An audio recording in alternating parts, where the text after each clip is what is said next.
sa tamang oras. Gusto ko bang sama na lang kita?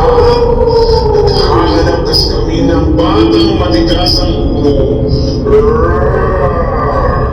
Kapag nalaman ko na hindi ka pa din natutulog sa tamang oras, ay pupuntahan kita dyan.